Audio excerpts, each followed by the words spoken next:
Hello, അസ്സലാമു അലൈക്കും വറഹ്മത്തുള്ളാഹി വബറകാതുഹു. റമദാൻ കരീം. എല്ലാവർക്കും സുഖമാണെന്ന് വിശ്വസിക്കുന്നു. എന്തൊക്കെയുണ്ട് വിശേഷം?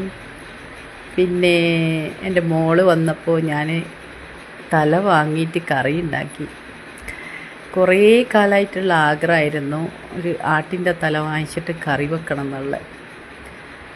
അപ്പോൾ മോള് വന്നപ്പോൾ വലിയ നോമ്പെറുക്കാൻ വേണ്ടിയിട്ട് തലക്കറിയാക്കാമെന്ന് വിചാരിച്ച് അപ്പോൾ ഇതാ തലക്കറി വെച്ചുകൊണ്ടിരിക്കുകയാണ്. നിങ്ങളും ഇങ്ങനെ തന്നെയാണോ വെക്കാറ്? ഓരോരാൾ ഓരോ മാതിരിയിലാണല്ലോ ആക്കാറ്. പിന്നെ നമ്മുടെ മായ്ക്കാരുടെ ഒരു സ്പെഷ്യലാണ് ഈ തലക്കറി എന്ന് പറയുന്നത്. അപ്പോൾ ഇൻഷാ അല്ലാഹ്, ഓക്കെ, ബൈ.